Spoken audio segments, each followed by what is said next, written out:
Good morning. It's the afternoon. Good afternoon.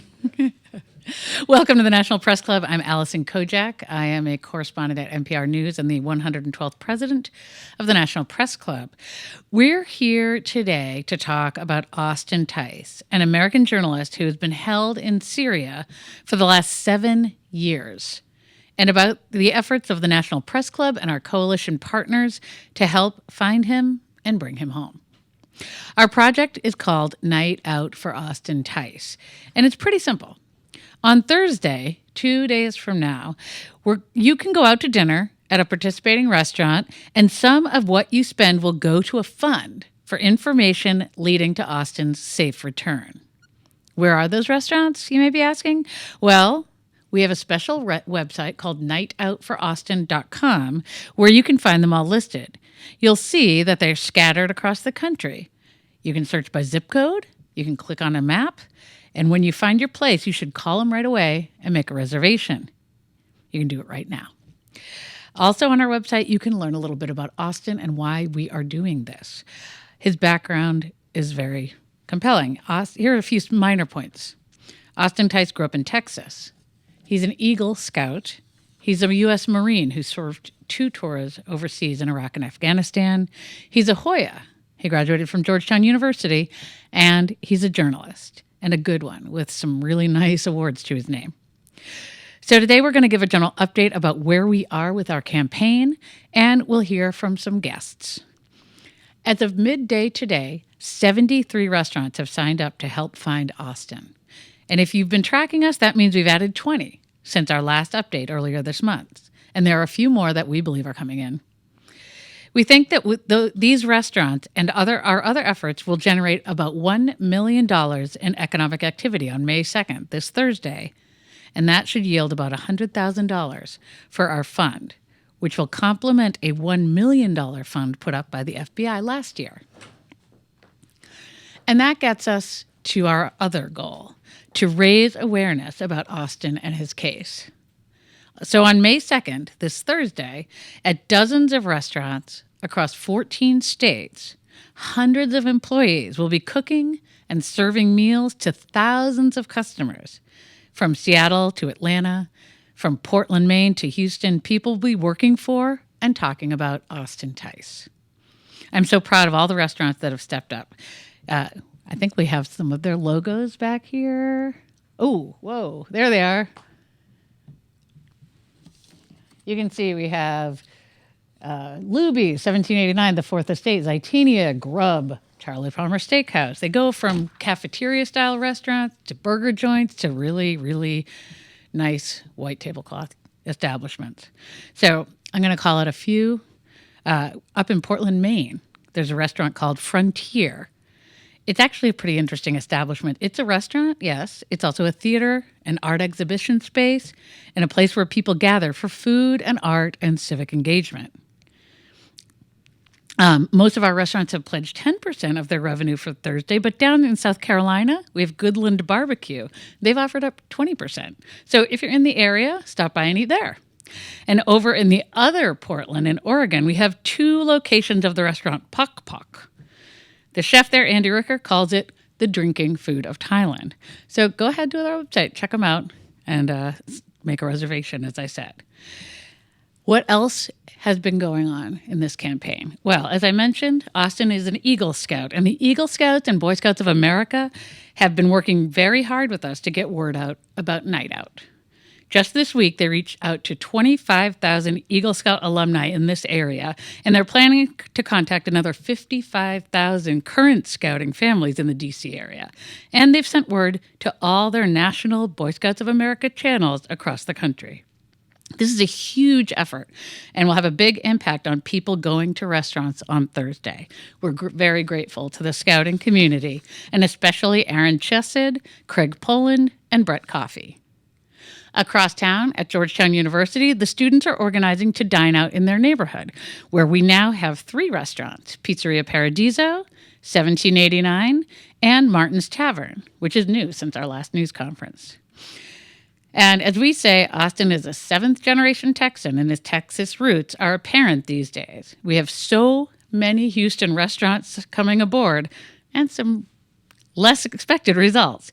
We have a beauty parlor on board. It's called Boutique in Houston. They have done up the whole place with Austin TICE stuff.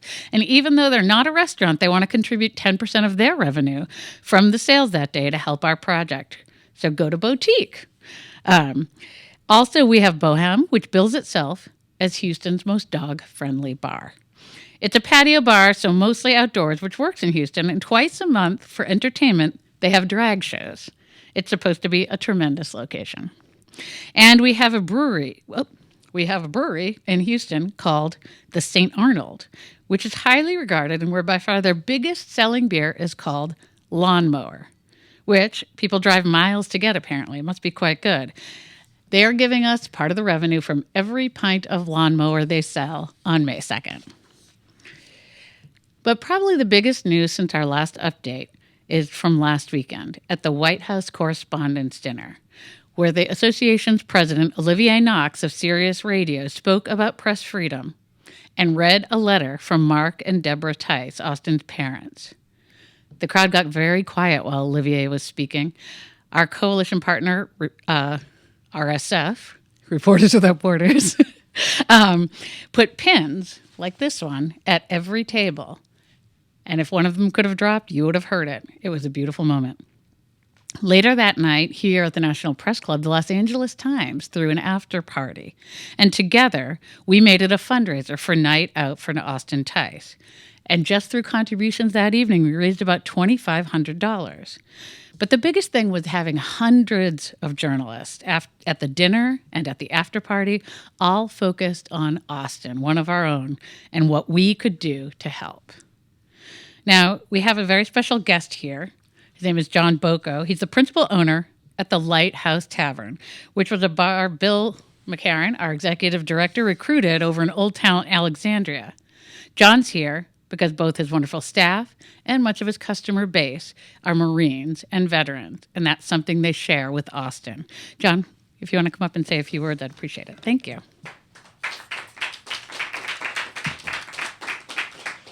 Thank you, Allison and Bill, for having me. My name's John Jarecki. I'm the owner of the Light Horse in Old Town Alexandria, just down the road. When Bill told me about this, my reaction was probably something that happens a lot. It was, I think I kind of heard about that.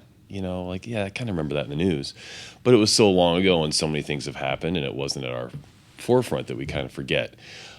So I'm very thankful to Bill and the national press for bringing this out to the forefront and making an effort to get Austin home. It's hard to say. There's so many reasons why we got involved. One, I was a Gold Star kid, so I know what it's like, and most military families know what it's like to have that risk of someone not coming home. So I grew up with that. And I can't imagine what his family's going through, not knowing all these years. So I wanted to get involved with that in any way that I could to help out. One of my partners is, his name's Kevin Penn. He's a retired Marine. He retired as a captain, which I believe Austin also was. And we just kind of talked about it and said, I wish there was more that we can do, So we really want to get involved because I was raised in a Marine household. And I have a Marine for a partner. And they have a mantra that is Semper Fidelis, and that's what this is. It's always faithful, no matter the time, no matter the distance. Ironically, tomorrow we're starting Joint Chiefs Night at the Light Horse. And what that is it's 15% off for military, and we designed a cocktail for each branch of the military. If they have each cocktail, they then earn our very own challenge coin.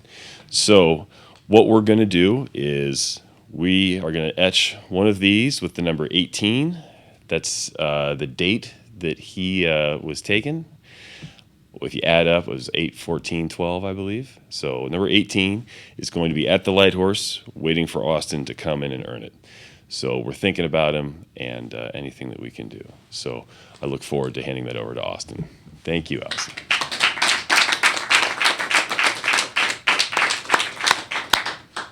Thank you, John. Sorry, I said your name wrong, John Jarecki.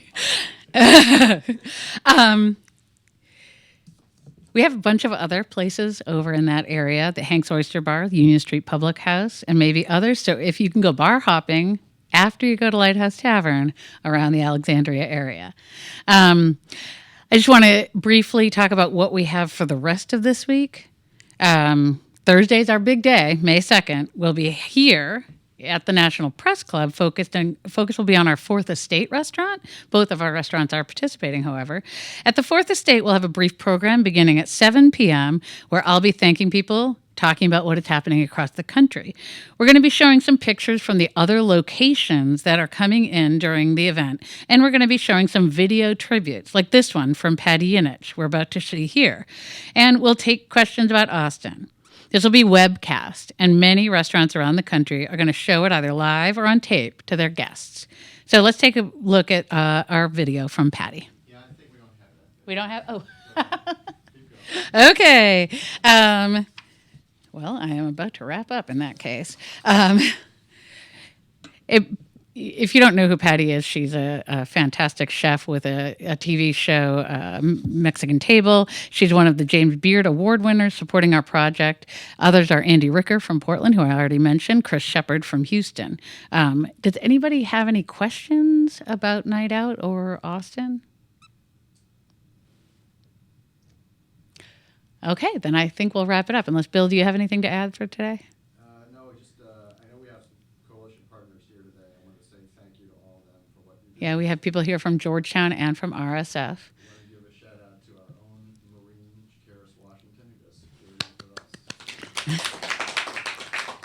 And again, just to wrap up, go to nightoutfораustin.com, find a restaurant near you, call them up, make a reservation, and go enjoy a good meal on Thursday. Thanks very much.